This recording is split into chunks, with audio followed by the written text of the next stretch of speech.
ओम सर्वमंगल मांगल्ये शिवे सर्वार्थ साधिके शरण्ये त्र्यंबके गौरी नारायणी नमस्तुते।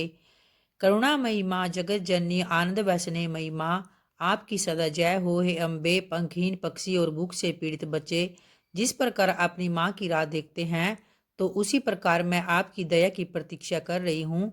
हे अमृतमयी माँ, आप शीघ्र ही आकर मुझे दर्शन दे, मैं आपका रहस्य जान सकूँ, तो ऐसी बुद्धि मुझे प्रदान करे। हे माँ दुर्गे, आप स्मरण करने पर संसार के तमाम प्राणियों का भय हर लेती हो और शांत चित्त से चिंतन करने पर परम कल्याणमयी बुद्धि प्रदान करती हो। दरिद्रता, दुख और भय हरने वाली आपके सिवा दूसरी कौन है, जिसका चित्त सबका उपकार करने के लिए सदा दया से द्रवीभूत होता है। जय माता रानी की भक्तों, आप सबको चैत्र मास नवरात्रि की मंगलमय शुभकामनाएं। और आइए अब माँ भगवती देवी का ध्यान करते हुए श्री दुर्गा सप्तशती पाठ के देवी कवच को प्रारंभ करते हैं। महर्षि मार्कंडेय जी बोले कि हे पितामह, संसार में जो गुप्त है और जो मनुष्यों की सब प्रकार से रक्षा करता हो और जो आपने किसी को आज तक न बताया हो, वह कवच मुझे बतलाइए। तो इस पर श्री ब्रह्मा जी कहने लगे कि अत्यंत गुप्त व सब प्राणियों की भलाई करने वाला कवच मुझसे सुनो। प्रथम शैलपुत्री, दूसरी ब्रह्मचारिणी, तीसरी चंद्रघंटा, चौथी कुष्मांडा, पांचवी स्कंदमाता, छठी कात्यायनी, सातवीं कालरात्रि, आठवीं महागौरी, नौवीं सिद्धिदात्री, यह देवी की 9 मूर्तियां और यह नव दुर्गा कहलाती है। आग में जलता हुआ जैसे रण में शत्रु से गिरा हुआ व्यक्ति, विषम संकट में फंसा हुआ मनुष्य यदि दुर्गा के नाम का स्मरण करे तो उसको कभी भी हानि नहीं होती। रण में उसके लिए कुछ भी आपत्ति नहीं और न ही उसे किसी प्रकार का दुख या क्लेश होता है। हे देवी, जिसने श्रद्धापूर्वक तुम्हारा स्मरण किया है उसकी वृद्धि होती है और जो तुम्हारा चिंतन करते हैं उनकी तुम निसंदेह रक्षा करने वाली हो। चामुंडा प्रेत पर, वराही भैंसे पर, रोदरी हाथी पर, वैष्णवी गरुड़ पर अपना आसन जमाती है। हे महेश्वरी, बैल पर, कुमारी मोर पर और हाथ में कमल लिए हुए विष्णुप्रिया लक्ष्मी जी कमल के आसन पर विराजती है। बैल पर बैठी हुई ईश्वरी देवी ने श्वेत रूप धारण कर रखा है और सब प्रकार के आभूषणों से विभूषित ब्राह्मी देवी हंस पर बैठती है। और इस प्रकार से यह सब देवियां सब प्रकार के योगों से युक्त और अनेक प्रकार के रत्न धारण किए हुए हैं। भक्तों की रक्षा करने के लिए संपूर्ण देवियां रथ में बैठी तथा क्रोध में भरी हुई दिखाई देती हैं तथा चक्र, गदा, शक्ति, हल और मूसल, खेटक और तोमर, परशु तथा पास बाला, त्रिशूल एवं उत्तम सारंग आदि शस्त्रों को दैत्यों के नाश के लिए और भक्तों की रक्षा करने के लिए, देवताओं के कल्याण के लिए धारण किए हुए हैं। हे महारुद्रे, अत्यंत घोर पराक्रम, महान बल और महान उत्साह वाली देवी, तुमको मैं बारंबार नमस्कार करता हूँ।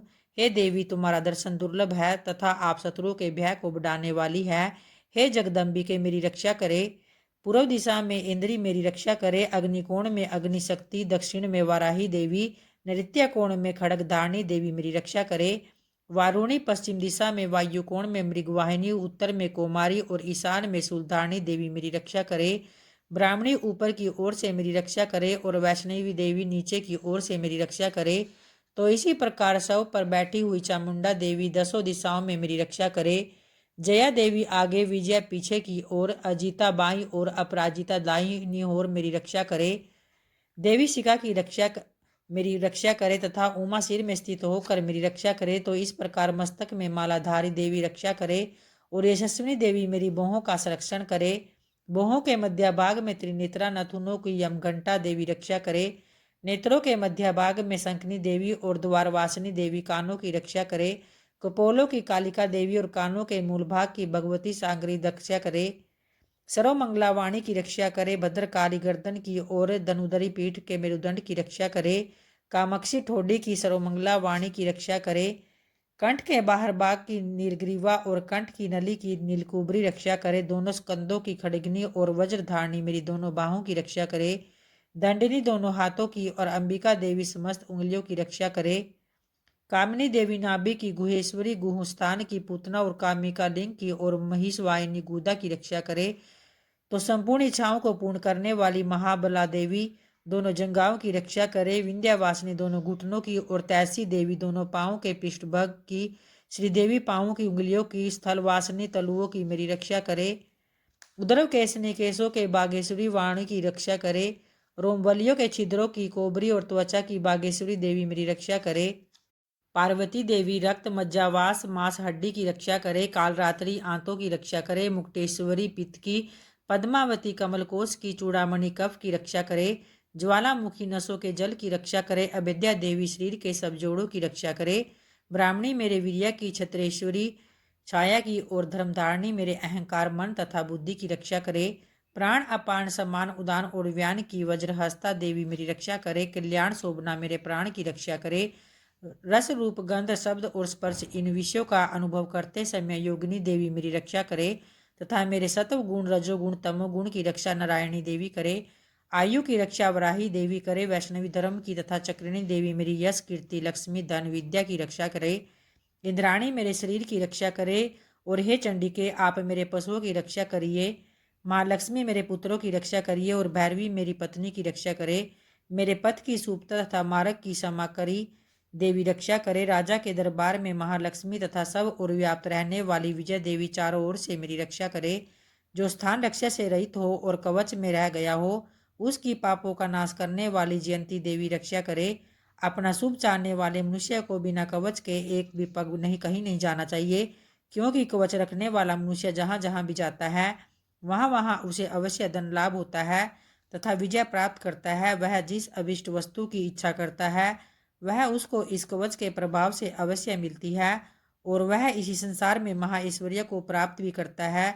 कवचधारी मनुष्य निर्भय होता है और वह तीनों लोकों में माननीय होता है। देवी का यह कवच देवताओं के लिए भी कठिन है। जो नित्य प्रति नियम पूर्वक तीनों संध्याओं को श्रद्धा के साथ इसका पठन पाठन करता है उसे देवी शक्ति अवश्य प्राप्त होती है। वह तीनों लोकों को जीत सकता है तथा अकाल मृत्यु से रहित होकर 100 वर्षों तक जीवित रहता है।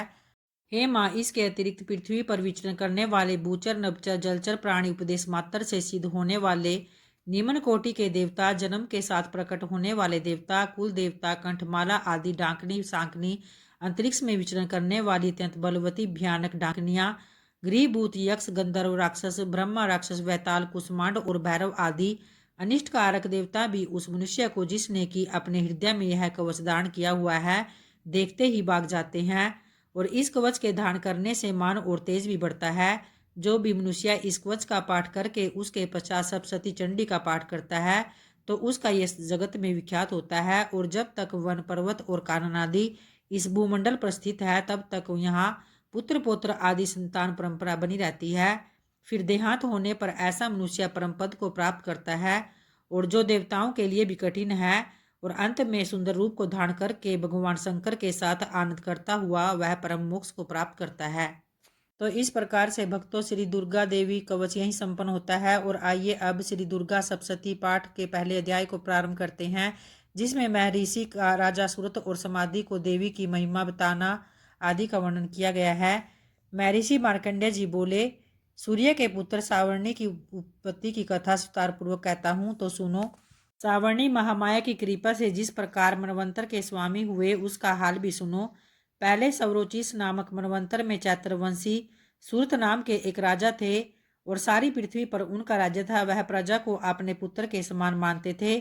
तो भी कोला विध्वंसी राजा उनके शत्रु बन गए और दुष्टों को दंड देने वाले राजा सूरत की उनके साथ लड़ाई हुई तो कोला विध्वंसियों के संख्या में कम होने पर राजा सूरत युद्ध में उनसे हार गए और तब वह अपने नगर में आ गए। केवल अपने देश का राज्य ही उनके पास रह गया और वह उसी देश के राजा होकर राज्य करने लगे।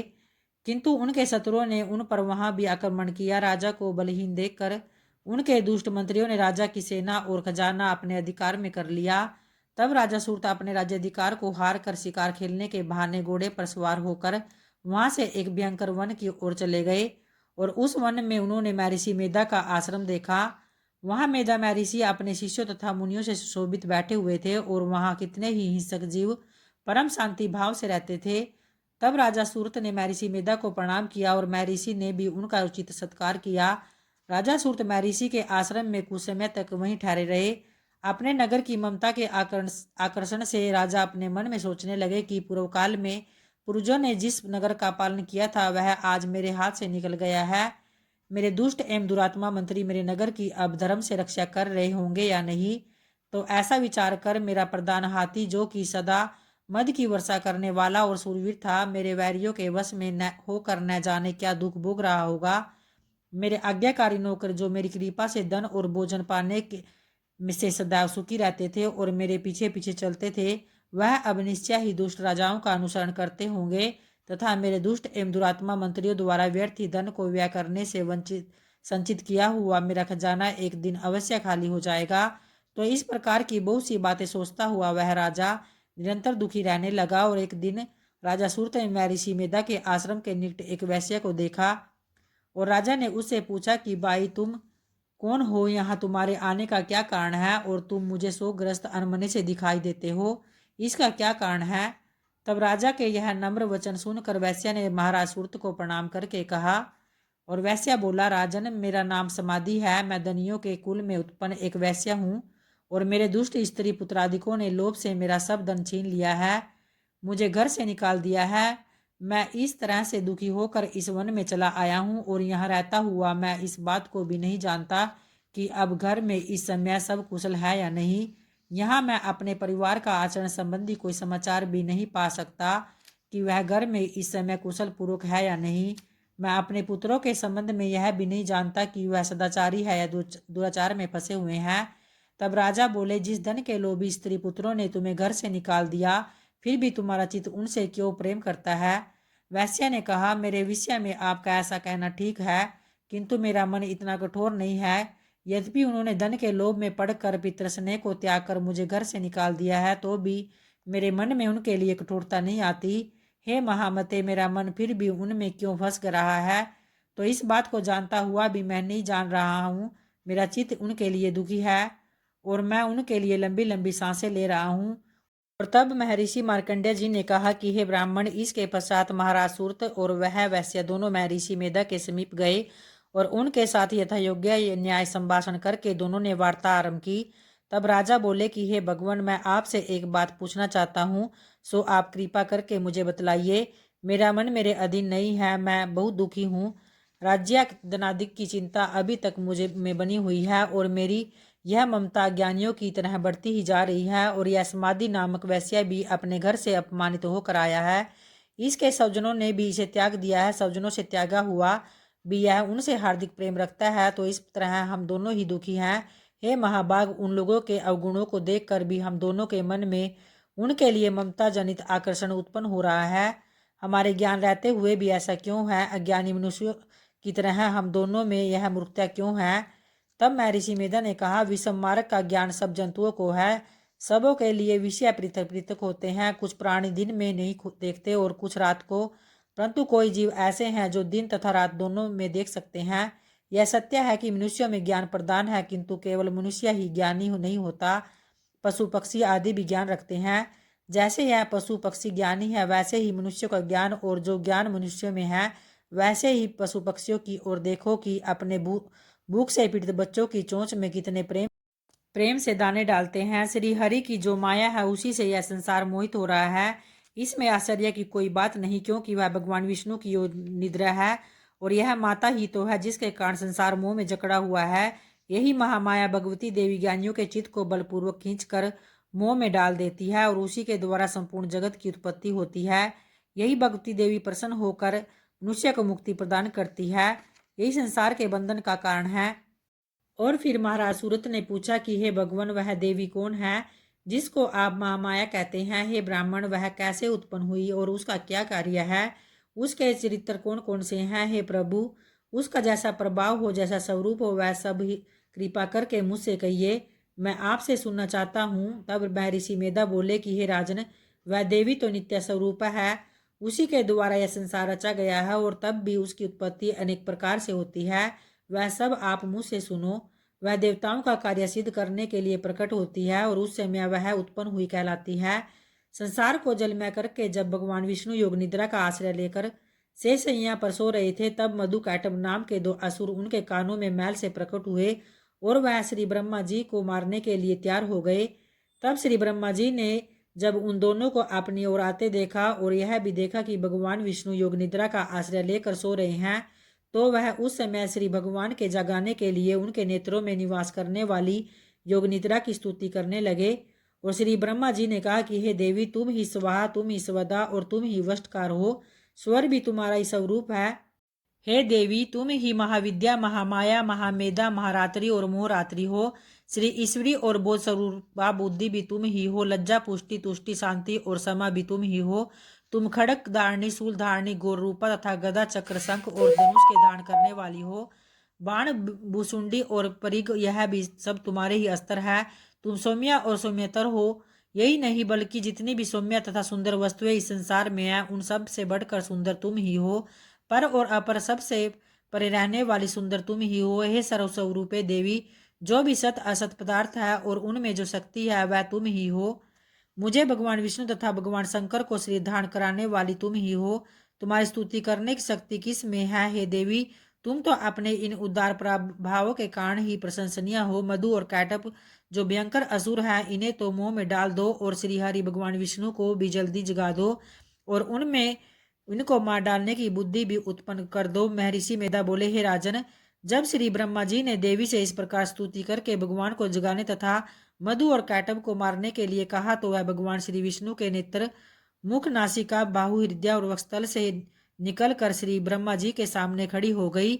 और उनका ऐसा करना था कि भगवान श्री हरि तुरंत जाग उठे और दोनों असुरों को देखा, जो कि अत्यंत बलवान तथा पराक्रमी थे और मारे क्रोध के जितने नेत्र लाल हो रहे थे और जो ब्रह्मा जी का वध करने के लिए तैयार थे।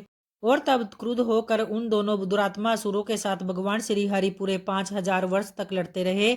एक तो वह अत्यंत बलवान तथा पराक्रमी थे, दूसरा महामाया ने भी उन्हें मोह में डाल रखा था।